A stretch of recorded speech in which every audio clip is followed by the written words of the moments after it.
conversation is all about the role of digital at National Highways. So I am joined by Kamran Ashraf, the head of Digital Lab at National Highways. So lovely to be with you today. Thank Hello. you.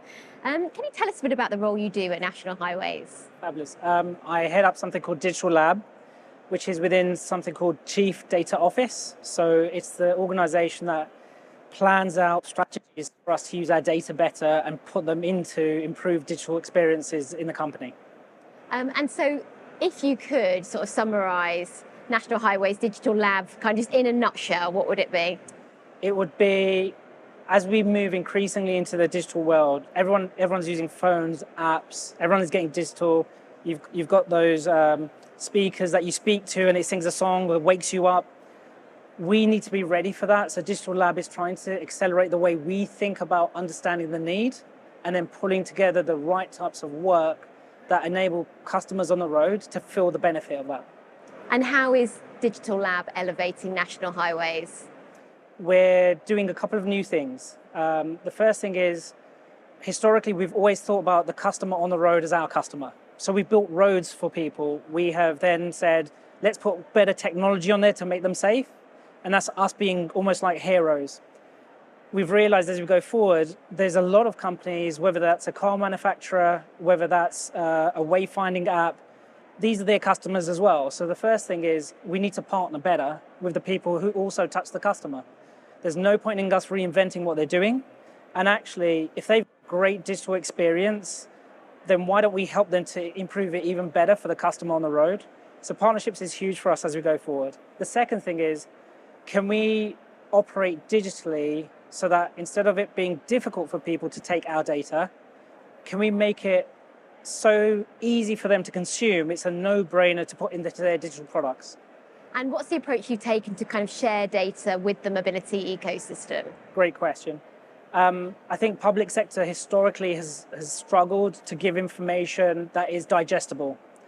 So we're using something that's tried and tested in all of our lives, which is APIs. So behind most apps, a weather app, a travel app, it's actually connecting data through an API from somewhere else. So TfL might have some data, BBC might have some data, but people are pulling together these great apps by using APIs. And we've decided actually, if that's what the market demands, that's where we should be too. And what steps do partners need to take to integrate National Highways data into their digital products? I think the first thing is we need to make ourselves aware to them that this is the journey we're on. After that, we're trying to work with them and understand what happens in their organization. So as opposed to saying, oh, it's easy, just do it.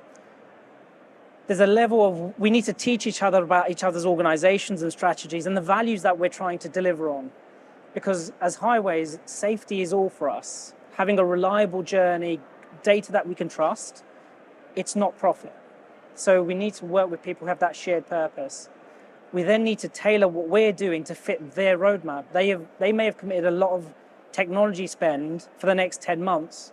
So it's about us working with them to say, look, is there any chance we can get within that 10 months? Or should it be more sensible to say, look, as those projects finish, we should be the next priority, so that we're working and tailoring what we do to each other. And the final one is take control, which is let's ask the really hard question. What is it that you need for us that you're not hearing so you can be in control of changing that experience for the customer, as opposed to we think we've done everything. Why isn't it happening? Who should we phone? We need to take a different way and say, if you're taking control of that experience, what is it that you need from us to make it happen? And who do you need partnerships with to be successful? Another great question. It's really across the mobility ecosystem.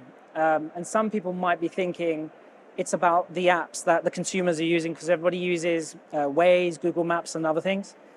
However, there's as much time that we need with car manufacturers because they've already selected their information providers. So there are companies like Bosch, TomTom, Hair Technologies. And being here today, one ask I've got for anybody who listens to this is we're looking to understand that supplier chain, that ecosystem that is supplying the data to emergency services. Why do we want that? Because we understand as highways, the extra seconds and minutes it takes to get to an accident, unfortunately, does lead to serious injury, death, and other things. So the faster we can get to the ecosystem supporting the data into ambulances, police cars, fire engines, it will allow us to shave off seconds and minutes in response. So that's the answer for today. And why is the Emergency Services Show such a kind of important date in your calendar? Because when I think about who we're trying to serve, it is the customer. Do we need the customer to have us top of mind every minute on the journey? I'm so glad I'm on National Highways Road. No. At the point when they need us, we need the partners that we're working with. So we've got incredible people in our regional operating centers who find people in distress, accidents, breakdowns, and they coordinate amazingly an orchestra of people who then arrive, traffic officers, ambulance and police. So being here is so important because that point of distress, the point that is going to live with you, you might get trauma afterwards. These are the people we want to help get there faster, respond better, so that at that moment, my family, your family, the customers on the road have that best of class service. Kamran, thank you very much indeed. Thank you.